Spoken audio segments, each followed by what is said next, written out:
Buenas, estimados estudiantes y compañeros, hoy vamos a tocar un tema de derecho, el concepto de persona, y para este hay que agarrarlo y desmenuzarlo poco a poco. La evolución del hombre tiene aproximadamente dentro de 5 a 7 millones de años en el continente africano, pero se puede ubicar aproximadamente en 200.000 a nuestro ancestro común homínido más cercano. Como podemos ver en la imagen, el hombre ha evolucionado pasando por etapas álgidas que desembocan en el hombre actual. El estudio de este proceso se dio gracias a la arqueología, paleontología, geología y otras ciencias semejantes, pero sobre todo gracias al surgimiento de los estudios de Charles Darwin y la teoría del origen de las especies, que vino a suplantar la teoría del creacionismo, la generación espontánea, como la mayor explicación humana respecto a sus orígenes. Roma aportó culturalmente a la humanidad grandes obras, pero no hay más importante legado que nos haya dejado esta civilización que el derecho. En el proceso de comprensión del derecho romano nos encontramos con el concepto de persona. Para los juristas romanos, una persona no es solo un ser físico, sino que la conjunción con sus estatus. La persona en Roma gozaba del término ius personarum, pero según Gallo, jurista de la época, debió llamarse ius status socialis, que es una condición jurídica, es decir, una facultad, ya que una persona depende de estos. Esta clasificación de ius personarum, Gallo nos dice, no debe ser malinterpretada como un intento de otorgar a los esclavos la dignidad del concepto teológico y filosófico medieval de persona, sino más bien un uso técnico que permite a los juristas elegancia y precisión en la privación de los derechos de los esclavos. El uso del fraseologismo persona servi por parte de Gallo y otros se puede considerar como un preludio de las aventuras posteriores de la noción de persona, libre o esclavo. Interesante que el término persona proviene del latín personae y significa, tal y como es conocido, la máscara del actor o el personaje teatral. La forma latina deriva del persu en etrusco y también su significado de la palabra griega prosopon, que significa personaje. Interesante entonces que la persona deriva de la máscara que se coloca para representar una posición en una sociedad. Es importante recordar que el derecho romano es la columna vertebral de nuestro actual sistema jurídico. En la literatura encontramos diferentes definiciones y conceptos de persona, mismo que va a depender, como hemos visto, del momento histórico. Aquí podemos recordar las etapas en el derecho romano: la monarquía del 753 al 510 a.C., la república del 510 al 27 a.C. y la imperial del 27 a.C. al 565 después de Cristo. Y es de ahí donde surgen los primeros conceptos de persona. Con la venida de Cristo, la historia se clasifica en dos, en antes y después de Cristo, y es bajo esta premisa que se suscita un intento religioso de otorgarle a la persona un valor más allá que simplemente sus estatus. En la doctrina religiosa encontramos a la persona que ya no está sola, sino que existe formando un ser trinitario. Recordamos el Padre, el Hijo y el Espíritu Santo. En la Biblia existen muchos pasajes donde habla de este como un ser divino. En uno de sus pasajes lo encontramos en las epístolas de San Pablo a Filemón. Pablo escribe a su amigo Filemón para pedirle que tratase con bondad al esclavo llamado Onésimo, que se había fugado de su amo y que por azares de la vida lo conoce en la cárcel, y es previo a su liberación que Pablo pide a Filemón su perdón. Recordemos que bajo la ley romana, el esclavo que se fuga de su amo enfrenta la pena de muerte, y este apela a la buena voluntad de su jefe. Retomando entonces el concepto de persona en el derecho romano, el derecho jurídico romano, se hace una clasificación de persona dividiéndolo en personas jurídicas y físicas, y dentro de esta en los diferentes estatus sociales con derechos distintos y acentuados fuertemente. Gallo realiza la distinción más importante en relación al estatus, que es aquella entre libres y esclavos. Concentrémonos entonces en dicha distinción y precisamente en aquella forma que duró aproximadamente hasta fines de la República. Entonces, libres y esclavos. El hombre libre puede hacer todo lo que no está prohibido, mientras que el esclavo puede hacer solo lo que le es ordenado. El hombre libre es, bajo nuestra terminología, persona, sujeto entonces de derechos y obligaciones. El esclavo, en cambio, es una cosa y es tratado en forma análoga a las bestias. Esta analogía debe tomarse en el sentido pleno del término. El propietario podía decidir qué actividad encargar al esclavo y tenía derecho incluso a matarlo. El hombre libre es sujeto de derechos y por lo tanto agente. El esclavo es objeto de derecho, objeto entonces de la acción ajena. Un contraste más fuerte es inimaginable. En derecho es importante responder a la pregunta ¿y a partir de cuándo se es persona? Interesante pregunta. Después de haber echado un vistazo a la historia, ¿cómo podemos responder sin caer en dilemas filosóficos? Una simple respuesta es hacer otra pregunta. ¿Según cuál época, civilización, credo religioso, género, color de piel, entre otras más preguntas que podemos plantear para poder responder? Pero no queremos volver esta clase en una de derecho filosófico, por tanto, entonces avancemos. Tomando el tintero prestado del desaparecido escritor costarricense Jorge de Bravo, soy persona, es decir, animal con palabras, y exijo por tanto que me dejen usarlas. Habiendo dicho lo anterior, retomemos la pregunta, ¿quién es persona y a partir de cuándo se es persona? Como vemos en la imagen, y les reitero la invitación a viajar en el tiempo, donde nos quedará más que claro que el vocablo persona no incluye a la mujer, no incluye al esclavo, no incluye al afrodescendiente o a los discapacitados y muchas otras minorías. Todavía hoy en día encontramos una vasta legislación donde se busca lograr equidad de derechos, de que como veremos en las siguientes diapositivas, deberían aplicar para todos, aunque en la práctica sabemos que dista mucho de ser verdad.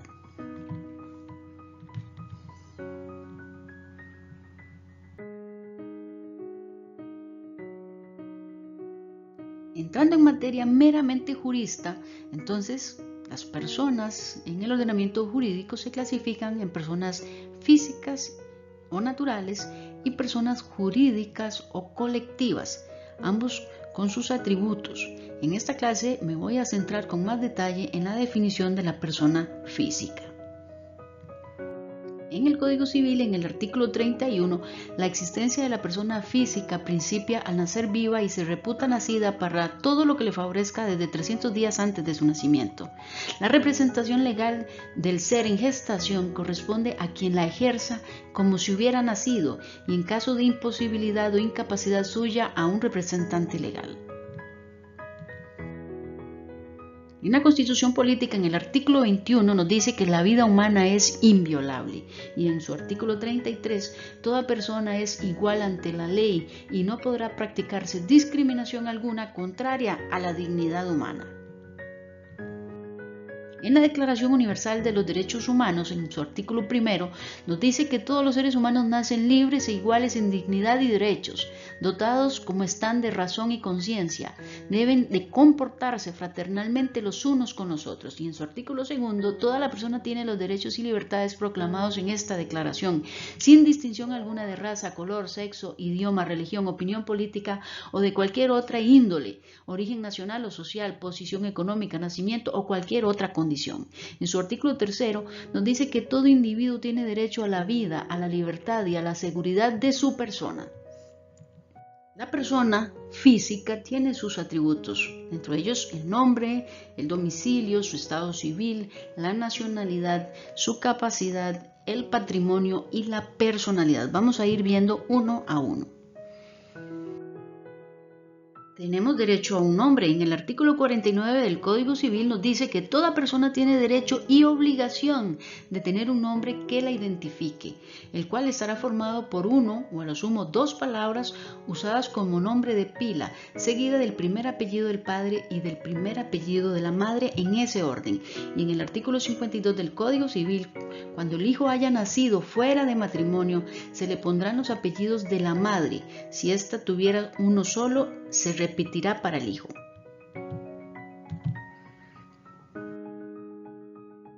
La personalidad es la aptitud legal de una persona para ser titular de derechos y obligaciones. En el artículo 44 del Código Civil nos dice que los derechos de la personalidad están fuera del comercio. Siguiendo siempre en los atributos de la personalidad, en el artículo 45 nos dice que los actos de disposición del propio cuerpo están prohibidos cuando ocasionen una disminución permanente de la integridad física, excepto los autorizados por la ley. Es válido disponer del propio cuerpo o parte de él para después de la muerte. En el artículo 46 nos dice que toda persona puede negarse a ser sometida a un examen o tratamiento médico o quirúrgico, con excepción de los casos de vacunación obligatoria o de otras medidas relativas a la salud pública, la seguridad laboral y de los casos previstos en el artículo 98 del Código de Familia.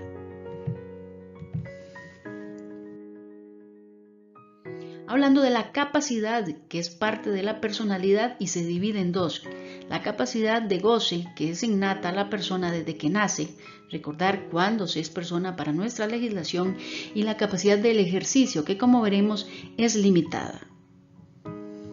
Siguiendo con los atributos de la persona, en el artículo 36 del Código Civil nos habla de la capacidad. La capacidad jurídica es inherente a las personas durante su existencia de un modo absoluto y general, y respecto de las personas físicas se modifica o se limita según la ley por su estado civil, su edad, su capacidad volitiva o cognoscitiva o su capacidad legal. En las personas jurídicas por la ley que las regula. Y en el artículo 37 nos dice que son mayores de edad las personas que han cumplido 18 años y menores las que no han llegado a esa edad. Siguiendo siempre con el atributo de la capacidad, el artículo 38 del Código Civil nos dice que el menor de 15 años es una persona absolutamente incapaz para obligarse por actos o contratos que personalmente realice, salvo los determinados específicamente por la ley.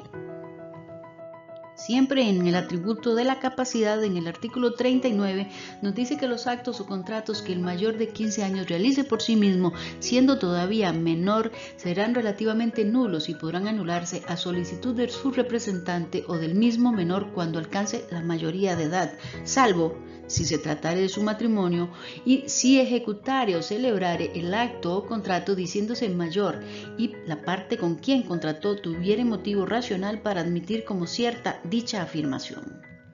Recordemos que dentro de los atributos de la persona física está su domicilio. En el artículo 60 del Código Civil nos dice que el domicilio real de una persona física es el lugar donde éste ha establecido la sede principal de sus negocios e intereses, y a falta de este, el lugar donde se halle.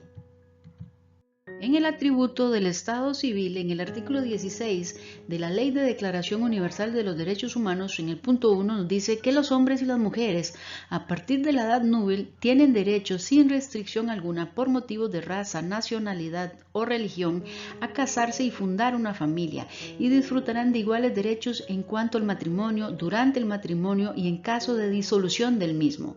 En el punto 2 nos dice: solo mediante libre y pleno consentimiento de los futuros esposos podrá contraerse el matrimonio. En el punto 3 nos dice: la familia es el elemento natural y fundamental de la sociedad y tiene derecho a la protección de la sociedad y del Estado.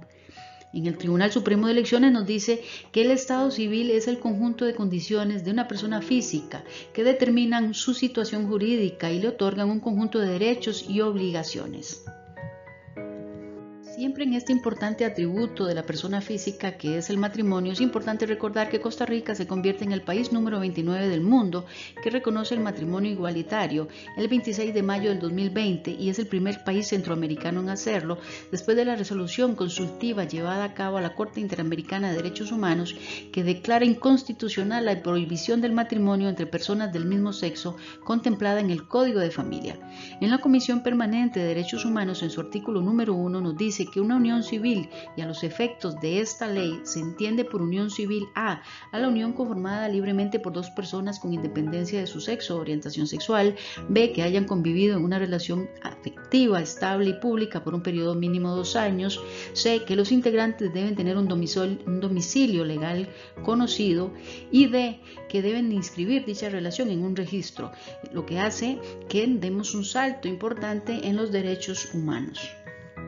Otro de los atributos de la persona física es la nacionalidad, que es el vínculo jurídico esencial entre el individuo y el Estado, aunado a sus derechos y obligaciones.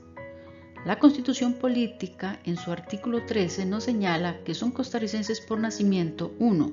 El hijo de padre o madre costarricense nacido en el territorio de la República; 2. El hijo de padre o madre costarricense por nacimiento que nazca en el extranjero y se inscriba como tal en el registro civil por la voluntad del progenitor costarricense mientras sea menor de edad o por la propia hasta cumplir 25 años. Tercero, el hijo de padres extranjeros nacido en Costa Rica que se inscriba como costarricense por voluntad de cualquiera de sus progenitores mientras sea menor de edad o por la propia hasta cumplir 25 años.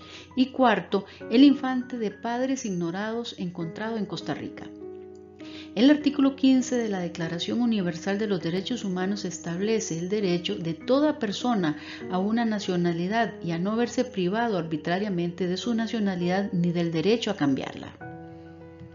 Un importante atributo de la persona física es su patrimonio, que es el conjunto de bienes, derechos y obligaciones susceptibles de ser valoradas económicamente que pertenecen a una persona natural o jurídica.